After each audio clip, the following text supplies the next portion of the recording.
Job capítulo 25. En este libro hemos visto, en el prólogo de este libro, es importante que lo digan cada vez que lo estudiamos, porque si no, no entendemos lo que está sucediendo. En el prólogo de este libro dice que se presentaron los hijos de Dios delante de Dios, y entre ellos vino Satanás. El Señor le dijo a Satanás: ¿ya consideraste a mi siervo Job, que es varón perfecto y recto, temeroso de Dios y apartado del mal? El Señor presume de su siervo Job a Satanás. Y Satanás le dice: bueno, lo que pasa es que tú lo has bendecido, es el hombre más rico de Oriente. Pues así, ¿a quién no te va a servir y a honrar? Él es un mercenario, quítale lo que tiene y vas a ver cómo no te maldice en tu misma cara. Y el Señor le dice a Satanás: puedes tocarlo, pero no toques personalmente, sus bienes están en tu mano. Y pierde todo lo que tiene. Después de ser el hombre más rico de Oriente, pierde todo lo que tiene en un solo día, incluyendo sus hijos que se mueren, pues estaban todos festejando el cumpleaños de uno de ellos y se les cae el techo encima. Nosotros no nos podemos explicar cómo es que Dios permite que el diablo haga esas cosas, pero el plan de Dios era probar a su siervo, a su campeón, Job, para perfeccionarlo. Las pruebas, nos dice la Escritura, que nos perfeccionan. Las pruebas no son para que nosotros sintamos que nos está costando algo ganarnos el reino de Dios. No fue Dios el que dijo: el que quiere azul celeste que le cueste, ¿no? Sí, tampoco es porque Dios nos esté castigando, sino en este caso era para probar a Job, porque la prueba de nuestra fe, dice Santiago, produce paciencia. Y Job es conocido como el hombre de tremenda paciencia, pero la adquiere a través de esta prueba. Más adelante, otra vez Satanás se presenta delante de Dios y el Señor le dice: ya viste a mi siervo Job, que no maldijo mi nombre, sino que al contrario, en el momento que le vino toda esa tragedia, se postró delante de Dios y adoró y dijo: Dios dio y Dios quitó, y sea su nombre bendito. Después viene con esta situación, Satanás dice: lo que pasa es que está sano, deja que lo toque en su cuerpo y vas a ver cómo no te maldice en tu misma cara. Y el Señor permite que Satanás lo toque a él en su cuerpo, con la única prohibición de que no le quite la vida. Y entra en una terrible enfermedad, de manera que Job va humillado con esta enfermedad, se sienta fuera de la ciudad en el basurero, en las cenizas, a rascarse con un tieso, y toda la gente lo olvida. Pasan meses, el dolor cada vez es más fuerte, llegan 3 amigos del Oriente a visitarlo, y cuando lo ven quedan impresionados, lloran con él, pero se sientan con él por una semana sin decir palabra. Después Job empieza a maldecir el día que nació. Los amigos empiezan a decirle: Job, lo que pasa es que tú hiciste algo malo, porque Dios no le hace eso a nadie, a menos que haya un mal en tu vida, así que arrepiéntete y Dios te va a bendecir, porque si te portas bien, al que se porta bien Dios lo bendice y lo prospera, y al que se porta mal lo arruina y lo maldice. Seguramente hiciste algo malo y arrepiéntete y Dios te va a bendecir. Y Job dice: yo no he hecho nada. Y era serio, es cierto, Job no había hecho nada, pero en la mente de Job también él estaba sufriendo de alguna manera injustamente. ¿Por qué Dios me está haciendo esto? Él no entendía el tema de las pruebas, no entendía ese tema, como muchos de nosotros no lo entendemos cuando estamos pasando por la prueba. Y hasta nos enojamos con Dios: Señor, ¿por qué estoy pasando por esta situación? ¿Que no me quieres? ¿Que no me amas? ¿Que no tienes compasión de mí? Y ese era el argumento que hay. Entonces, este diálogo continúa entre que Job se siente que no ha hecho nada y los amigos lo están acusando cada vez más. Y la acusación más tremenda que le da su amigo Elifaz, como lo vimos en el estudio pasado, fue terrible.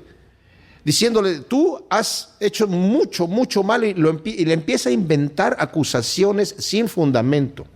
Y aquí vamos a ver la última respuesta de uno de sus amigos, que es la última de los amigos que va a hablar aquí Bildad. Dice en el versículo 1 del capítulo 25 que respondió Bildad a lo que dijo Job: el señorío y el temor pertenecen al que impone paz en las alturas. Está hablando de Dios. ¿Tienen número sus huestes? ¿Sobre quién no se levanta su luz? O sea, habla de la grandeza de Dios. Ya han hablado de la grandeza de Dios tanto Job como sus amigos. Han dicho cosas buenas, han dicho cosas veraces, pero mal aplicadas.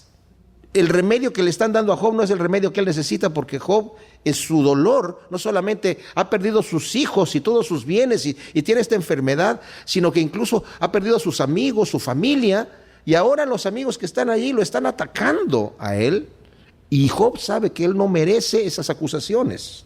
Bildad va a ser de pocas palabras ahora, solamente enaltece a Dios y luego dice, entonces, ¿cómo puede el hombre tener razón ante Dios y cómo puede ser puro el nacido de mujer? Si ni siquiera la luna es brillante, ni a sus ojos son puras las estrellas, cuánto menos el hombre, ese gusano, y el ser humano, esa lombriz. Ahora, la acusación aquí es a Job. O sea, ciertamente el hombre no se puede comparar con Dios, pero tampoco es como para que despreciarlo, ¿verdad? El hombre está hecho a imagen y semejanza de Dios. El hombre en la condición caída, sí es un gusano y una lombriz, pero en la condición ya restaurada por Jesucristo, somos hijos de Dios, hechos a semejanza suya.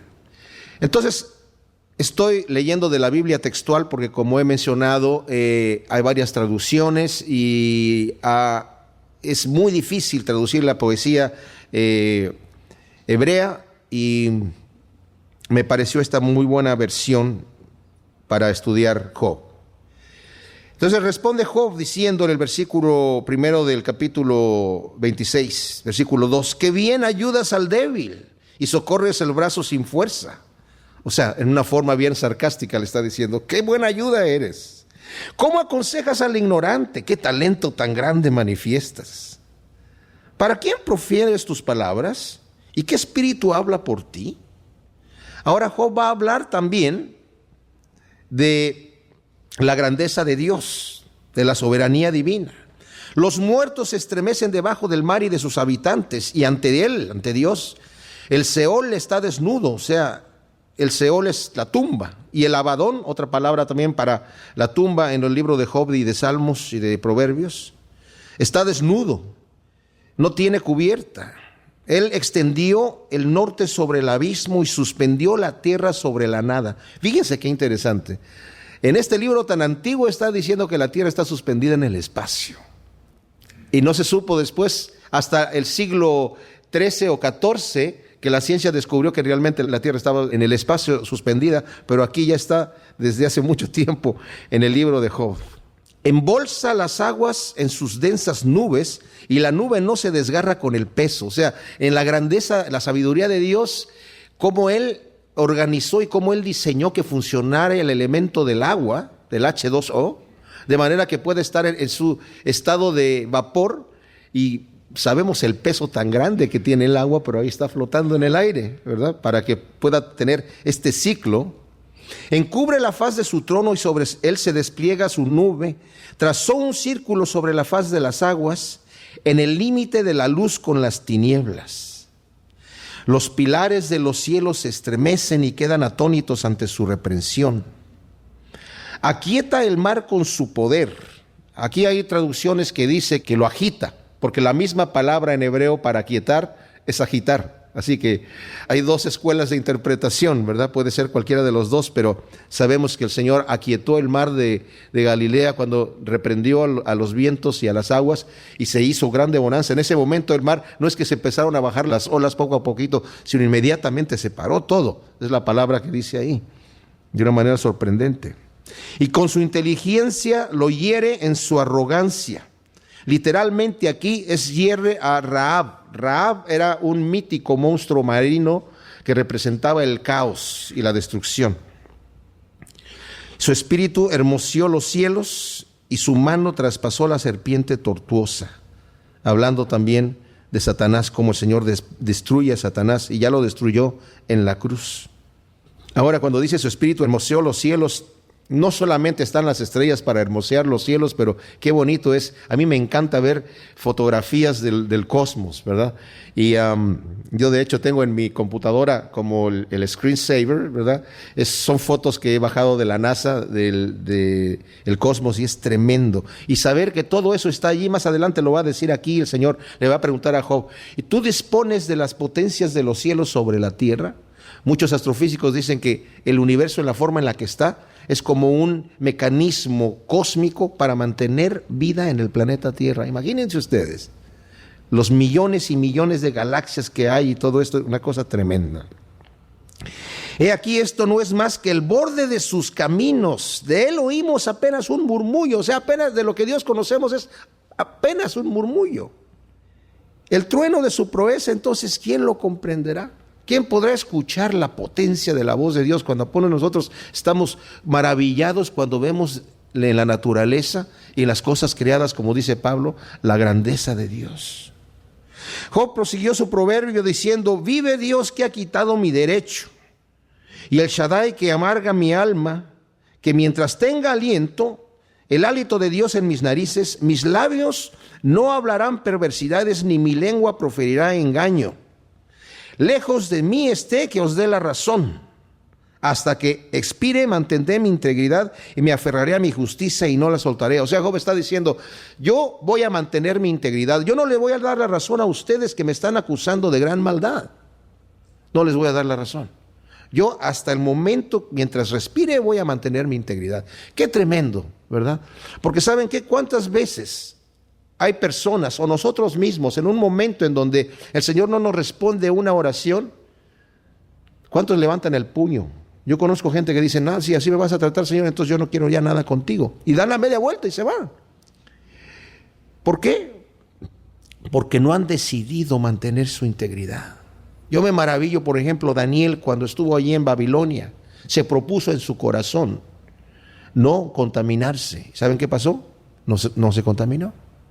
José se propuso en su corazón no pecar contra Dios. ¿Y saben qué pasó con José? No pecó contra Dios. Si nosotros solamente dejamos que las circunstancias nos lleven y nos influencien para tomar decisiones, y pues vamos a estar pendientes de un hilo. Pero aquí dice: yo voy a mantener mi integridad. Mi corazón no me reprochará mientras viva. Ahora, esto es bueno. Tener una conciencia limpia es lo mejor que nos puede pasar en la vida. Tener una conciencia limpia es lo mejor que nos puede pasar en la vida. No es fácil. Hay que tener paz con Dios. Pero una vez que tenemos paz con Dios, somos los más felices. Porque no hay mayor felicidad que la de tener paz con Dios. Y el Señor quiere que tengamos esta confianza. Porque dice Romanos 8, no hay ninguna condenación para los que están en Cristo Jesús. Si permanecemos en Él, ninguna condenación hay. Aunque el diablo llegue con sus acusaciones, nosotros nos aferramos con nuestra fe de Cristo. Y la justicia de Cristo nos cubre. Ahora va a hablar de los impíos. También Job sabe que el impío va a ser destruido y lo va a decir aquí. Sea la suerte del impío como la de mi enemigo y la del perverso como la de mi adversario. Pues ¿qué esperanza le queda al impío por mucho que haya robado? Cuando Dios reclame su alma, dice el Señor, ¿de qué le sirve al hombre si gana todo el mundo y pierde su alma? ¿De qué le sirve al impío ganar todo lo que haya robado y tener todo lo que tenga cuando esté delante de Dios? ¿Saben qué, mis amados? Dios tiene para nosotros cosas eternas. Nosotros somos personajes eternos, queramos o no queramos. Vamos a vivir eternamente. Pero ¿qué es lo que va a pasar con nosotros en la eternidad? Depende de nosotros aquí. El Señor ya hizo todo lo posible para que nosotros tengamos una eternidad gloriosa. Pero nos da a escoger a nosotros el camino. Si nos aferramos del Señor, tenemos una eternidad garantizada con Él, gloriosa. Y el impío que rechaza a Dios, ¿de qué le sirve? Por mucho que haya robado cuando Dios reclame su alma. ¿Oirá Dios su clamor cuando le sobrevenga la angustia? ¿Se deleitaba acaso en el Shaddai? ¿Invocaba a Dios en todo tiempo? Os instruiré en el poder de Dios, no ocultaré lo concerniente a el Shaddai. Si todos vosotros lo habéis observado, ¿por qué repetís vaciedades? O sea, porque están diciendo lo mismo. Si todos ya sabemos que Dios es grandioso, si todos ya sabemos que al malvado le va a ir mal, al final, eventualmente, el malvado le va a ir mal. ¿Para qué están repitiendo lo mismo? No me están diciendo nada nuevo. Ya Job les dijo eso. Yo podría hablar como ustedes. Ustedes me están diciendo lo que yo ya sé. Sí, versículo 13. Esta es la porción que Dios reserva al malvado y la heredad que los opresores recibirán de El Shaddai. Aunque sus hijos se hayan multiplicado, serán para la espada. Sus vástagos no tendrán pan suficiente, o sea, sus hijos también. Como dije, esto es poesía. Los que queden de él los sepultará la peste y sus viudas no los llorarán. O sea, ya están tan aborrecidos que ni siquiera sus esposas los van a llorar. Aunque amontone plata como polvo y almacene vestiduras como lodo, las almacenará, pero el justo las vestirá, y los inocentes se repartirán la plata. Construirá su casa como la polilla y como enramada de guarda, o sea, algo muy débil. Se acostará rico, pero no volverá a hacerlo, porque abrirá los ojos y no le quedará nada. De día lo asaltarán los terrores, de noche lo arrebatará el huracán, un viento solano se lo llevará, lo arrancará fuera de su morada y se irá. Sí, y aunque intente huir por todas partes, lo arrojará y no lo perdonará. Y al marchar de su lugar, o sea, cuando ya no exista, le harán coro con palmadas y silbidos, o sea, la gente le va a hacer burla y van a festejar cuando el impío ya no esté allí. Ahora, Job va a disertar sobre la sabiduría, o sea, está hablando de ese es las últimas palabras que Job va a estar diciendo. Entonces está hablando de varias cosas y es interesante ver que la respuesta es la respuesta más larga de Job, a lo que le dijo Bildad que era lo más corto, pero en realidad le está respondiendo a todos sus amigos. La plata tiene sus veneros, o sea, sus lugares en donde se saca, sus minas, y el oro un lugar donde refinarlo. De la tierra se saca el hierro y de la piedra se funde el cobre. Ahora aquí va Job a hablar acerca de cómo el hombre busca estos metales, estos tesoros, estas piedras preciosas, estas riquezas escondidas en la tierra, y va a comparar con la sabiduría. O sea, cómo el hombre se afana para buscar riquezas, pero no se afana para buscar la sabiduría. Aquí va a hablar del minero. El minero pone término a la oscuridad excavando hasta el último rincón, la piedra oscura y sombría. Lejos de donde la gente transita, socavan retorcidas galerías, apartados de la humanidad, o sea, metidos ahí en la tierra. La tierra de donde sale el pan, por debajo es trastornada como por fuego. Las piedras que ahí se hallan son el lugar de los zafiros, y también hay polvo de oro. Tal senda es desconocida por el ave de presa, jamás el ojo del halcón la ha divisado. Nunca hollada por fieras arrogantes, ni ha pasado por ahí el león. Alarga su mano el hombre, el minero, sobre el pedernal y trastoca las montañas de raíz. Entre la roca abre galerías y su ojo logra ver todo lo precioso. Detiene las corrientes para que no lloren, o sea, para que no salga el agua cuando toman una vena de agua para la corriente. Y hace que lo escondido salga a la luz. Pero la sabiduría, ¿de dónde se saca? ¿Dónde está el yacimiento de la prudencia? Es interesante porque la forma en la que hacían las minas en aquel entonces, hacían un hoyo vertical y después empezaban a hacer hoyos por los lados, y muchas veces hacían cuevas y dejaban pilares que estuvieran sosteniendo la montaña, ¿verdad? Pero después iban cortando el pilar cada vez más delgado hasta para que se derrumbara, y si tenían suerte salían corriendo, pero muchas veces no alcanzaban a salir. Era una labor, y todavía es una labor muy peligrosa. O sea, aquí está diciendo el hombre se desgasta y arriesga su vida para sacar tesoros acá. Dice, pero la sabiduría, ¿dónde está? ¿Dónde está el yacimiento de la prudencia? El hombre ni siquiera conoce el valor de ella, no se halla en la tierra de los vivientes. El abismo dice, no está en mí. El mar dice, no está conmigo. No se puede obtener con oro fino, ni la plata puede ser pesada por su precio. El Proverbio 8, Salomón habla de la sabiduría de una forma preciosísima, diciendo, no hay nada más valioso que eso. Vale más que con todo el oro del mundo. La sabiduría no es el conocimiento, la sabiduría es saber aplicar lo que uno conoce. No se puede obtener con oro fino, ni la plata puede ser pesada por su precio. No puede evaluarse con oro de Ofir, ni con el ónice precioso o el zafiro. Oro y diamantes no se le pueden igualar, ni se puede pagar con vasos de oro fino. El coral y el cristal ni se mencionen, porque la adquisición de la sabiduría supera las piedras preciosas. El topacio de Etiopía no la igualaría, ni podría ser evaluada con oro puro. ¿De dónde, pues, proviene la sabiduría y cuál es el lugar de la prudencia? Ha sido encubierta a los ojos de todos los vivientes y oculta a todas las aves de los cielos. El Abadón y la muerte dijeron, su fama hemos oído con nuestros oídos.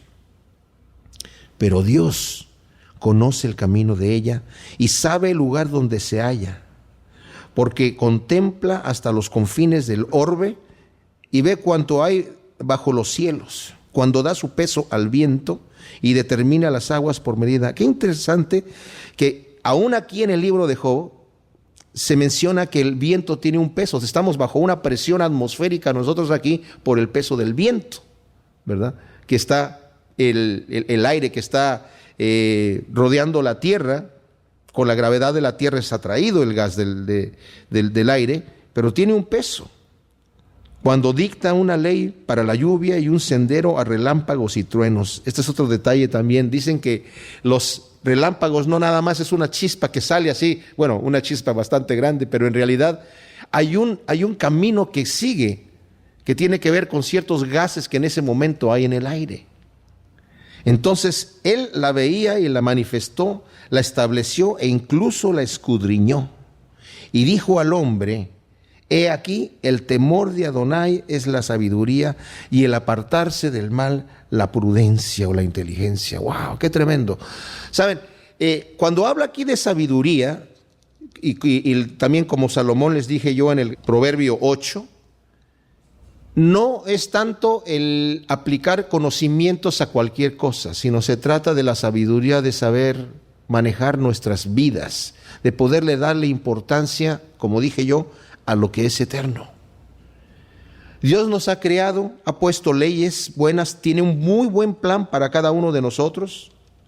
Y cuando nosotros conocemos de Dios y sabemos que es bueno y sabemos que tiene buenas cosas para nosotros, cuando nosotros no nos apegamos al Señor, somos faltos de sabiduría.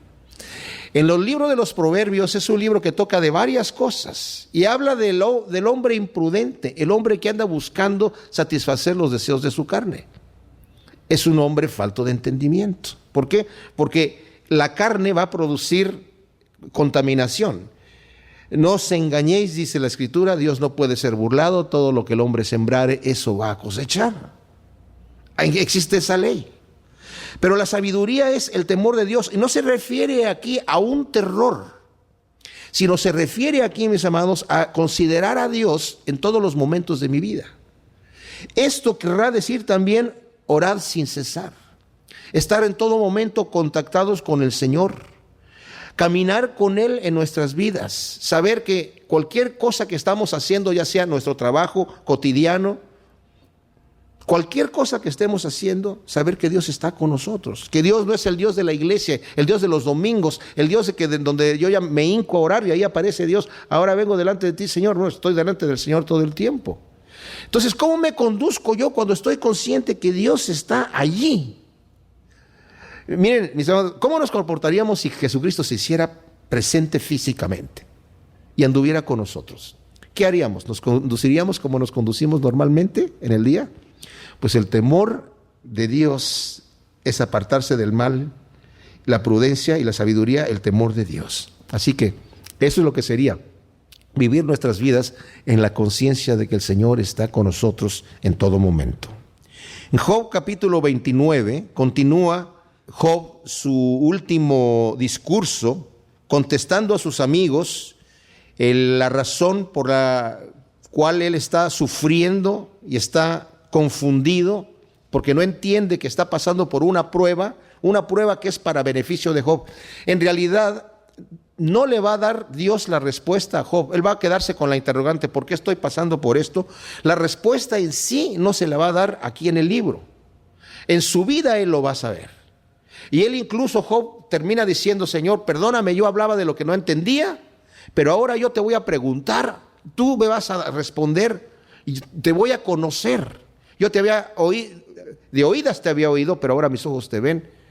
Y empieza una nueva relación con Job y Dios, que ya tenía antes, pero ahora es una mucho más íntima.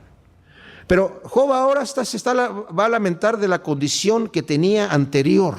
Y va a empezar a recordar esos tiempos de bendición que tenía con el Señor y de las riquezas que tenía y de la honra que tenía. Y va a ser muy doloroso para Job por la condición en la que se encuentra ahora.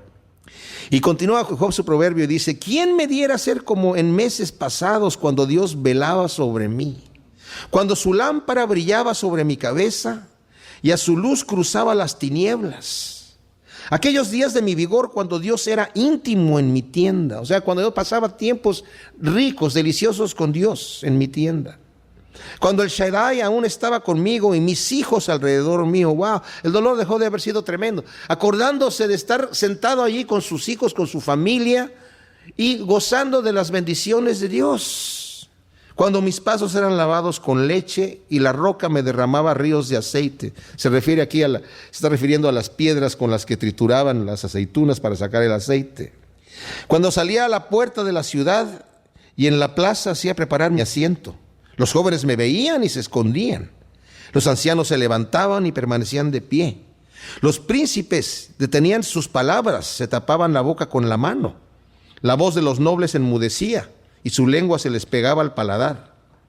Los oídos que me oían me llamaban bienaventurado, y los ojos que me veían daban testimonio a favor mío. Yo libraba al pobre que clamaba y al huérfano indefenso. Aquí Job está refutando las palabras de Elifaz, que decía: tú quiebras los brazos del huérfano y de los pobres te ensañas sobre el pobre. No, dice, yo libraba al pobre que clamaba, o sea, al que no tenía fuerzas, al que no tenía autoridad, al que no tenía, estaba indefenso, y al huérfano indefenso también. Recibía la bendición del menesteroso y hacía cantar el corazón de la viuda. No era común, entre los orientales, que un hombre poderoso, como era Job, que fuera condescendiente con la gente humilde y con la gente pobre, ¿verdad? Normalmente era gente orgullosa, pero vemos aquí justamente que era un varón perfecto y recto. Me vestía de rectitud y ella me cubría. Mi justicia era como un manto y una diadema. Yo era ojos al ciego y pies al cojo. Era el padre de los pobres y de la causa que no conocía me informaba con diligencia. Rompía las quijadas del inicuo y de sus dientes hacía soltar la presa. Me decía: en mi nido moriré y como la arena multiplicaré mis días. Mi raíz se extendía junto a las aguas y el rocío pernoctaba en mi ramaje. O sea, como fuera este árbol plantado junto a corrientes de agua. Estaba yo firme, ¿verdad? Y mi gloria era siempre nueva y mi arco se reforzaba en mi mano. O sea, este hombre verdaderamente Dios lo bendecía tremendamente. Me escuchaban expectantes, atentos en silencio a mi consejo. Después de hablar yo, nada añadían. Mis palabras destilaban sobre ellos. Las esperaban como la lluvia temprana, se las bebían como la lluvia tardía. Si me reía con ellos, no lo creían, y no tenían en menos la luz de mi semblante. O sea, este versículo 24 quiere decir, si yo sonreía a aquellos que estaban en juicio, porque Job se sentaba a juzgar.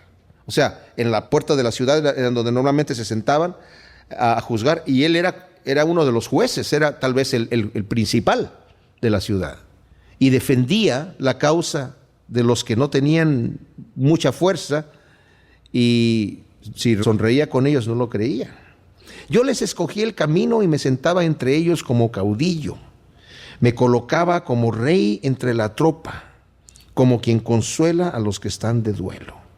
Pero ahora Job va a empezar a recordar el momento en el que está pasando, y como decía yo, Job no entiende por qué Dios permite esta situación en su vida. En la mente de Job todavía él está convencido, igual que sus amigos, realmente el que se porta bien, Dios lo debe de bendecir. Yo me portaba muy bien, y era un hombre que sé en mi corazón que mi integridad yo la guardaba como oro.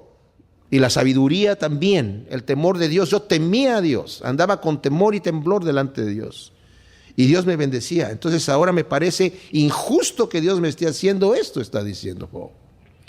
Pero de alguna manera, o sea, como dije yo, Job pasa de un lado a otro. En un momento dado se queja de Dios, de que Dios está haciendo cosas injustas, y en otro momento se toma de él por su gran dolor. Pero ahora se burlan de mí los que son más jóvenes que yo, a cuyos padres había yo rehusado aún dejar los perros de mi rebaño. O sea, está hablando aquí de hombres, va a hablar aquí de unas personas que dice, es un tipo de personas malvadas, ladrones, que son echados fuera de la ciudad, que viven afuera, allá, y los va a describir a ellos, dice, personas viles. A esos tipos yo ni siquiera los hubiera dejado andar con los perros de mi rebaño, que era una de las labores más bajas, andar en esas situaciones, ¿no? Pues dice, ¿para qué me servía la fuerza de sus manos si su vigor ya había desaparecido? Por el hambre y la miseria andaban solitarios, royendo la tierra seca en la desolación del desierto. arrancando bledo entre matorrales y alimentándose de raíces de retama. O sea, de hierbas, de matorrales se están alimentando, y como estas personas, como no se alimentan bien, están muy débiles. Y dice Job: ¿para qué me hubiera servido sus fuerzas? No podían darme un día de trabajo. ¿Para qué los iba a poner yo a trabajar andando con los perros de mi rebaño? O sea, esta gente. Ahora, los hijos de ellos, los jóvenes, se burlan de mí. Es el versículo 1. Expulsados del medio de los hombres a gritos como ladrones. O sea, tal vez estos hombres ya habían sido juzgados en un momento dado y los expulsaron de la ciudad. Tal vez el mismo Job fue su juez por las maldades que hacían. Hombres salvajes, habitando en barrancos espantosos, en cuevas de la tierra y de las peñas, aullando entre los matorrales. O sea, personas totalmente salvajes, y apiñándose bajo las ortigas. Hijos de necios, hijos de gentuza infame, echados a golpes fuera del terruño. O sea, todo mundo los expulsaba. Y ahora he venido a ser su cantinela. O sea, ahora se burlan de mí, les sirvo de refrán, me abominan, se alejan de mí, y de mi rostro no refrenan su saliva. En el oriente, uno de los grandes insultos es escupir a la persona. Dice: llegan conmigo y me escupen. O sea, de mi rostro no refrenan su saliva. Por cuanto Él, Dios, aflojó la cuerda de mi arco y me ha afligido. Ellos se han quitado el freno frente a mí. Ahora ya, o sea, ya no tienen ningún respeto. Si antes le tenían temor porque Job era el principal, era el más rico, el más poderoso, ahora dice: no tienen frenos. A mi diestra se levanta la chusma, enredan mis pies, me preparan caminos de destrucción. Atajan mi senda, adelantan mi caída, y no hay quien los detenga. O sea, incluso me hacen tropezar. ¿Se imaginan ustedes? O sea, pobre Job perdió a sus hijos, perdió todos sus bienes, perdió el respeto de su familia, lo abandonaron todos sus parientes, su esposa también lo abandonó, sus amigos, sus íntimos lo abandonaron, todo el mundo lo abandonó. Salió, como se dice, con la cola entre las patas, a sentarse en el basurero, porque estaba sentado en el basurero, en la ceniza, fuera de la ciudad, rascándose con un tieso, flaco, con la piel ennegrecida, terrible. Y encima de eso, esta gente que vivía fuera de la ciudad, vienen a burlarse de él, a atacarlo, a empujarlo y a estarlo ahí. ¿Se imaginan ustedes? Qué terrible la situación de Job, antes de que llegaran sus amigos, obviamente, ¿verdad? Irrumpen como por brecha ancha, y por sobre los escombros se abalanzan contra mí. Los terrores me asaltan de repente, mi honor es perseguido como por el viento, y mi prosperidad desapareció como una nube. Ahora mi alma se derrama, porque los días de mi aflicción se han apoderado de mí. Aquí va a hablar acerca de algunas de las síntomas de sus enfermedades tan terribles que tenían. ¿Sabe? Es terrible, pero nadie ha pasado por las cosas que Job ha pasado aquí. Eso nos debe de dar a nosotros un poquito de confort, en el sentido de que Dios sabe. Él ha prometido que no nos va a permitir pasar por una prueba mayor de la que podamos resistir. Pero me impresiona Job, porque él pudo resistir muchísimo. Eso sí, llegó a ser un titán, llegó a ser tremendo, ¿verdad? Ahora mi alma se derrama porque los días de mi aflicción se han apoderado de mí. La noche me taladra los huesos y los dolores que me roen no descansan.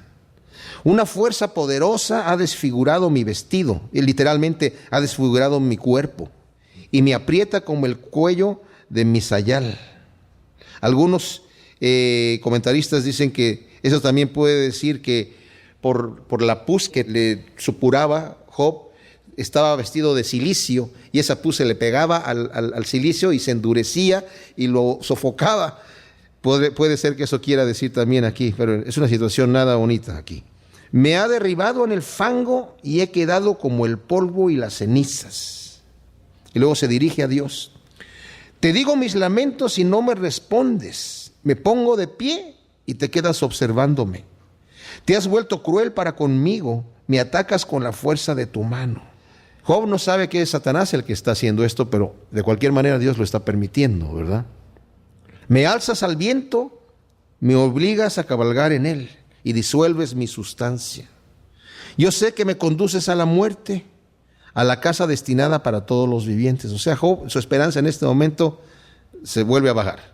¿Verdad? En momentos está alta, yo sé que mi Redentor vive y con estos ojos lo voy a ver, y ahora dice, yo sé que en realidad me estás conduciendo a morirme, o sea, mi futuro es la muerte. ¿No alarga uno la mano al hundirse? ¿O no grita por socorro ante el desastre? ¿Acaso no lloré por el de la vida dura? ¿O no se contristó mi alma por el menesteroso? O sea, ¿no me preocupé yo por la persona que estaba pasando por duras pruebas? ¿Acaso no ayudé yo a esas personas? Pero cuando esperaba el bien, vino el mal. Esperaba luz y vino oscuridad. Mis entrañas hierven y no tienen sosiego. Han venido a mi encuentro días de aflicción. Cuando habla aquí de las entrañas que hierven, habla de otra sensación de calor en su estómago. Ando ennegrecido y no por el sol. Me levanto en la asamblea y clamo por ayuda. He llegado a ser hermano de chacales y compañero de avestruces. Mi piel se ha ennegrecido y se me cae. ¡Wow! ¡Qué tremendo, eh! Y mis huesos arden de calor. Por eso mi arpa tañe con dolor y mi flauta es voz de los que lloran. Y Job va a concluir hablando de su integridad. Y vamos a concluir aquí las palabras de Job, reafirmando nuevamente, o sea, habló de que los malvados van a ser castigados, recordó su condición anterior, habla de que él va a guardar su integridad, va a guardar su justicia, reconoce su condición anterior y ahora ve su condición actual. Pero él dice, yo todavía me voy a afirmar en mi integridad. Aún así, sin conocer la respuesta, pero la va a tener muy pronto, ¿eh? El Señor se le va a aparecer en un torbellino y va a hablar con él, aunque en realidad la respuesta no se la da. El por qué está pasando Job lo que está pasando, el Señor sí va a tener esa condición, esa nueva relación con Job, y Job va a entender, yo no entiendo los pensamientos de Dios. Y ese es el detalle, porque no entendemos los pensamientos de Dios que son más altos que los cielos. Hice un pacto con mis ojos, fijaré la mirada en una doncella, o sea, miraré a otra mujer que no sea mi mujer, porque ¿cuál sería la porción de Dios allá arriba? ¿Y qué herencia de El Shaddai en las alturas? ¿No es acaso la calamidad para el inicuo y el desastre para quienes obran injusticia? ¿No observa él mis caminos y cuenta todos mis pasos? Si he andado con falsía o con hipocresía, y mi pie se apresuró al engaño, sea yo pesado en balanza justa y conozca Dios mi integridad. Si mi paso se ha apartado del camino y mi corazón se fue en pos de mis ojos, y si alguna mancha se pegó a mis manos, siembre yo y coma otro, y si ha arrancado el producto de mi campo. Bueno, desafortunadamente esto le pasó a Job ya, ¿verdad? Ya perdió todo su fruto, se lo robaron y todo esto, pero aquí está hablando de, en realidad, si yo he hecho ese mal, que me venga eso y yo me callo. Pero como Job sabe que no ha hecho ese mal, y que le ha llegado ese mal a él, que no ha sido un hombre inicuo, no ha hecho lo que dice aquí, es por lo cual está él confuso. Si mi corazón se dejó arrastrar por una mujer y he acechado junto a la puerta de mi prójimo, muera mi mujer para otro y encórvense otros sobre ella. O sea, imagínense ustedes, si he andado yo buscando acechar a la mujer de mi prójimo, que mi mujer muera para otro y que la violen. O sea, lo más vil que le puede pasar a ella. Esto sería una infamia y un delito castigado por los jueces. Un fuego que consume hasta el abadón, o sea, hasta la muerte, y que arrancaría de raíz mis cosechas.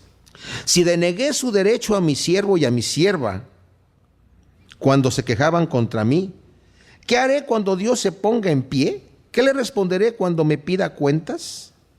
El que me hizo en el vientre, ¿no lo hizo también a él?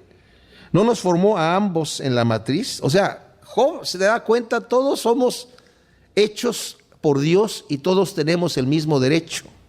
Y si mi siervo se ha quejado conmigo y yo no le presto atención, ¿qué haré cuando me presente delante de Dios y me pida cuentas? Job sabe que él es un administrador de los bienes que Dios le ha dado. No es para que los tenga y los disfrute nada más así, sino más bien es un administrador. Si he rehusado algo a los pobres, o dejé a la viuda consumirse en llanto, o si comí mi bocado a solas sin compartirlo con el huérfano, o sea, si he disfrutado lo que Dios me ha dado yo para mí y no lo he compartido con el necesitado, aunque desde mi juventud este huérfano creció conmigo como un padre y lo guié desde el seno materno. Si vi algún vagabundo sin ropas o algún menesteroso sin nada que ponerse, y sus lomos no me bendijeron al calentarse con el vellón de mis ovejas. Si alcé mi mano contra el inocente porque veía mi apoyo en la puerta, o sea, si yo condené al inocente cuando yo estaba en la puerta como juez, despréndase mi hombro de la paletilla y descoyúntese mi brazo de su hueso, porque temo el castigo de Dios, ante cuya majestad no puedo hacer nada. Si puse en el oro mi confianza y al metal precioso dije, tú eres mi esperanza, si me complací de mis grandes riquezas y de que mi mano hubiese agarrado mucho, como por ejemplo Nabucodonosor en Babilonia, cuando vio los jardines y la gran construcción del reino de Babilonia, dijo, que no es la gran Babilonia que yo con el poder de mi majestad he construido, y en ese momento el Señor lo castigó. Dice, y Job se da cuenta que todo esto viene de parte de Dios. Si me complací de mis riquezas, que mi mano hubiese agarrado mucho. Si al contemplar al sol en su brillar o la luna marchando en su esplendor, o sea, mi corazón en secreto seducido con mi mano le envió un beso de mi boca, o sea, si empecé a adorar al sol y a la luna, también sería iniquidad digna de castigo por negar al Dios que está en lo alto. ¿Acaso me alegré de la ruina del que me aborrecía o salté de júbilo porque el mal lo había alcanzado? No, ni tampoco di al pecado mi lengua, ni reclamé con una imprecación su vida. O sea, esta es una tentación para todos nosotros, que de repente nuestro enemigo tuvo un accidente de carro y su auto quedó destrozado y bueno, pues ya le tocaba, ¿verdad? A veces podemos pensar, pues ya le venía por ahí, pero aquí está diciendo, si yo hice eso, ¿verdad? Sería un gran mal. Ni siquiera, dice, reclamé con una imprecación su vida. ¿Acaso los siervos de mi tienda no decían, ¿quién podrá hallar alguno que no se haya saciado con su alimento? Él tenía ese testimonio. El forastero no pasaba la noche en la calle. Yo abría mis puertas al viajero. ¿Acaso como Adán encubrí mis transgresiones ocultando mi iniquidad en mi seno? ¿Por temor a la muchedumbre o porque me intimidara el desprecio de la gente para guardar silencio y no salir a la puerta? ¿Quién me diera que me escuchara Dios? He aquí mi firma, que el Shaddai me responda. Oh, si tuviera el libelo que ha escrito mi acusador. Este versículo está diciendo, ¿quién me diera que Dios me escuchara? Yo aquí estoy para firmar. Que me lo ponga por escrito mi acusación, yo la firmo. Se me responde así y yo me la voy a llevar colgada aquí, mi acusación, me la voy a poner como una corona. De seguro lo llevaría sobre mi hombro, me lo ceñiría a la cabeza cual corona, esa acusación. Le daría cuenta del número de mis pasos y como príncipe me acercaría ante él. Si mi tierra clamara contra mí y aún lloraran sus surcos, si he comido su fruto sin pagar o afligido el alma de sus labradores, crezcan abrojos en lugar de trigo y en vez de cebada hierba mala. Aquí terminan las palabras de Job. Ahora estos versículos 38 al 40, algunos comentaristas dicen que deberían haber sido puestos después del versículo 25 y otros dicen que después del versículo 15, porque pareciera que no corresponden al final, sino que el final piensan muchos que debería haber terminado con el versículo 37, en donde dice, le daría cuenta del número de mis pasos, como príncipe me acercaría ante él. Ahora, es interesante ver una cosa aquí, y quiero terminar con este pensamiento. Job tiene una conciencia tranquila. Dice la Escritura, si tu corazón no te reprende, confianza tenemos para con Dios, pero si tu corazón te reprende, mayor es Dios que nuestro corazón. Ahora, Dios no quiere que vivamos en condenación, pero también tenemos que tener una conciencia que sea una conciencia que esté influenciada por el Espíritu Santo. Podemos nosotros dejar que nuestra conciencia se cauterice y ya no escuchar la voz de Dios, ser insensibles al pecado completamente. Ya no extrañamos estar con Dios, ya no nos duele pecar. Y cuando llegamos a esa condición necesitamos llegar a los pies de Cristo a pedirle que nos cambie ese corazón de piedra por un corazón de carne. Y que nos vuelva a ser sensibles al pecado, que nos vuelva a ser sensibles al Espíritu Santo, que aborrezcamos el pecado, que determinemos como Job determinó, dice, ese pacto con mis ojos. Nosotros tenemos que hacer un pacto con nuestros cuerpos para presentarlos en sacrificio vivo, santo y agradable a Dios. Y es muy hermoso tener una conciencia tranquila delante de Dios. Pero para esto necesitamos vivir libres de pecado. Porque cuando tenemos un pecado que lo estamos consintiendo en nuestra vida, Entonces sí, vamos a vivir en condenación. Y es bueno que vivamos así. Hay tristeza que es para salvación, pero no para que estemos así todo el tiempo. Debemos arrepentirnos, ser sabios y darnos cuenta que el temor de Dios es el principio de la sabiduría. Y entonces vivir vidas tranquilas. Dios no quiere que estemos así todos, temiendo qué va a pasar. Si me muero en este momento, ¿qué me va a pasar? Si no tienes confianza de cuál es tu futuro, ponte a cuentas con Dios ahora. ¿Para qué vivir en temor? ¿Para qué vivir en ese pavor de no saber qué es lo que va a pasar con mi vida? El Señor quiere que vivamos en paz. Job tiene esta conciencia tranquila y dice que me presenten delante de Él, yo voy a estar allí de pie, entregando cuentas. La acusación que a mi acusador tiene, que le escriba en un papel. ¿Saben qué? Satanás no pudo escribir ninguna acusación, nada más. No, se quedó sin argumento. De aquí en adelante va a hablar un joven, Eliú, porque si se dan cuenta ahí, el primer versículo del capítulo 32 dice: aquellos 3 hombres cesaron de replicar a Job por cuanto les pareció que era justo. O sea, terminaron de hablar y ya no van a hablar más. Y este jovencito Eliú, que estaba allí sentado, se enoja porque los otros ya no hablan. Y dice: yo les voy a decir lo que... Dice: yo pensaba que la sabiduría estaba en las canas, en los hombres de edad, en los años, pero parece que no. Ahora yo les voy a decir...